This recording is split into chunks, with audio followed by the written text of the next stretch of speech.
రాధా గాయత్రి అనుమానాస్పద మృతి కేసులో ఊహించని ట్విస్ట్ చోటు చేసుకుంది. మొన్నటి వరకు నేనేం తప్పు చేయలేదు, నాకే సంబంధం లేదు, పోస్ట్ మార్టం రిపోర్ట్ వస్తే అసలు నిజాలు అవే బయటపడతాయి అని మీడియా ముందు కాన్ఫిడెంట్ గా మాట్లాడిన ఆమె భర్త శ్రీచరణ్ సోమయాజులు ఇప్పుడు అజ్ఞాతంలోకి వెళ్లిపోయాడు. ముస్సోరీలో తనపై పోలీసులు హత్య కేసు నమోదు చేశారని తెలియగానే అర్ధరాత్రి గుట్టి చప్పుడు కాకుండా పారిపోయాడు. కనీసం హోటల్ సిబ్బందికి కూడా చెప్పకుండా, హోటల్ బిల్లు కూడా కట్టకుండా అతడు జారుకోవడం ఇప్పుడు ఈ కేసులో అనుమానాలకు మరింత బలం చేకూరుస్తోంది. విశాఖలోని చిన్నముషిడివాడకు చెందిన రాధా గాయత్రికి అదే నగరానికి చెందిన శ్రీచరణ్తో గతేడాది నవంబర్లోనే పెళ్లైంది. అయితే పెళ్లైన కొద్ది రోజుల నుంచి శ్రీచరణ్ ప్రవర్తనలో మార్పు వచ్చిందని, గాయత్రిని విపరీతంగా అనుమానిస్తూ మానసికంగా వేధించేవాడని ఆమె తల్లిదండ్రులు చెప్తున్నారు. నేను ఒక ఎక్స్ ఆర్మీని, సైన్యానికి సేవ చేశాను.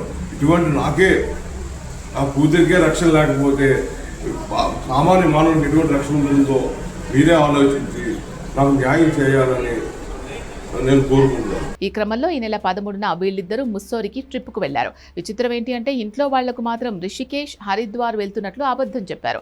తీరా అక్కడికి వెళ్ళాక జూన్ 14వ తేదీ తెల్లవారుజామున ముస్సోరిలోని ఒక హోమ్ స్టేలో రాధా గాయత్రి అనుమానాస్పద స్థితిలో ప్రాణాలు విడిచింది. తన భార్య మృతదేహాన్ని తీసుకుని విశాఖ వచ్చిన శ్రీచరణ్ అంత్యక్రియలు పూర్తయిన తర్వాత ఇంటికి వెళ్లకుండా సింహాచలంలోనే ఒక హోటల్లో దిగాడు. గాయత్రికి హై బీపీ ఉందని, గుండెపోటు లాంటిది వచ్చి చనిపోయి ఉంటుందని కట్టుకథలు అల్లే ప్రయత్నం చేశాడు. కానీ గాయత్రికి ఎలాంటి ఆరోగ్య సమస్యలు లేవని, ఇదంతా అల్లుడి నాటకమని ఆమె తండ్రి పారుపూడి సుధాకర్ మొదటి నుంచి ఆరోపిస్తున్నారు. కూతురు మరణంపై తీవ్ర అనుమానాలు ఉన్న సుధాకర్ స్వయంగా ముస్సోరి వెళ్లి అక్కడి పోలీసులకు ఫిర్యాదు చేశారు. తన అల్లుడు శ్రీచరణ్ పై ఆయన చేసిన ఆరోపణలు వింటుంటే ఎవరికైనా షాక్ తగలాల్సిందే.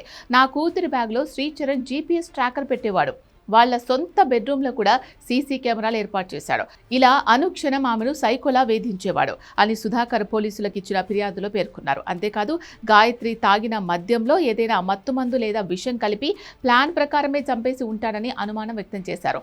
ఘటనకు ముందు 48 గంటల పాటు వాళ్ళ వాట్సాప్ చాట్స్, లావాదేవీలు, సీసీ ఫుటేజ్లు చెక్ చేయాలని పోలీసులను కోరారు.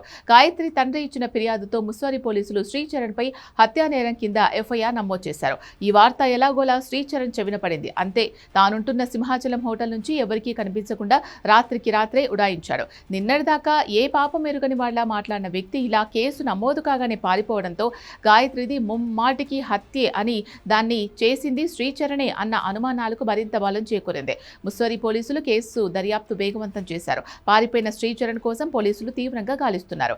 అతడు దొరికితే గాయత్రి మృతి వెనుక ఉన్న అసలు చీకటి కోణం బయటకు రానుంది.